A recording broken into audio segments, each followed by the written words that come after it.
Restricted signal in a block.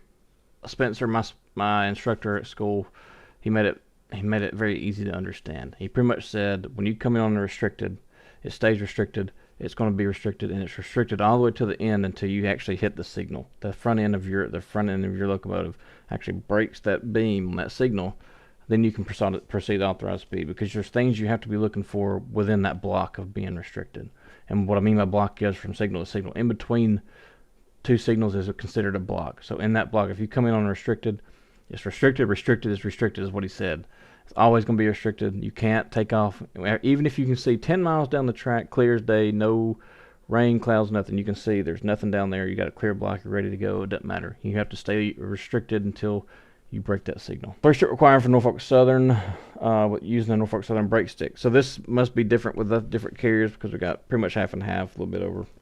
But a lot of people answered. So that means 150 say yeah, 100 people say no, roughly, give or take. With NS, you do not need three-step with a brake stick, from my knowledge, unless something has changed, and I haven't seen any bulletins or anything anyone sent me. Unless you're going to break foul equipment. So you can actually extend the brake stick, reach in there and actually tighten up the handbrake. You can actually turn it into angle cock, open a knuckle, pull a cut lever and actually open the knuckle. But as long as you do not break and break the barrier and foul the equipment with your torso, you can stick your arms in there. But if your torso actually breaks that barrier, then that is a three-step violation, and I don't recommend anyone doing that. But with NS, and this question is actually on y'all's test whenever you go to qualify at school, you do not need three-step. If you're using a Norfolk Southern approved brake stick, now for other carriers, it's pretty obvious that you do need either red zone protection in order to use your brake stick. Yeah, that must just be a Norfolk Southern thing. And then lastly is the if you were trained on the engineer side, or to ride on the engineer side, whether you're riding the shove or riding on the rear. And I see most of you were, some of you wasn't, and then some of you are probably younger, maybe rail friends that are curious as to why we would do that. And the main thing is the safety. And believe it or not, that engineer, when say you're on the rear, you're training, you're going ahead, engineer's going to look up and make sure there's nothing in front of him, and there's his track still aligned and stuff like that. And then as he's going forward, he's looking at that side mirror and watching you.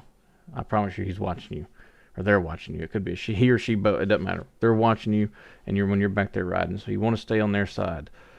And and if you are going ahead, and you're going to tell them, hey, 5 cars, I'm stepping off, 4, 3, 2, 1/2. On the ground, take it ahead.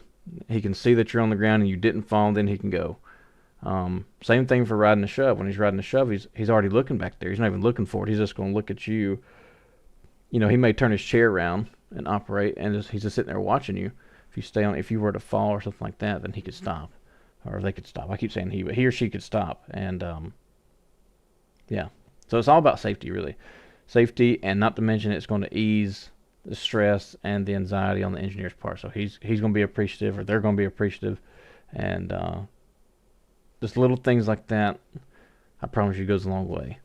But there's certain times that you can't. If you have the main line, if you have the main line right next to you, close clearance right next to you, you never know, you might have trees or something. Who knows? There's all kinds of weird scenarios that could be out there. Maybe there's, if you're crossing a trestle, you can't be on the edge where you're going. If you were to fall, you fall off, 40 feet down in the water. But yeah, there's certain times where you can't, but if you can, it's best to do it. It will help. It'll help the whole process of things. It'll help the engineer, and it'll help you if you were to fall or get hurt.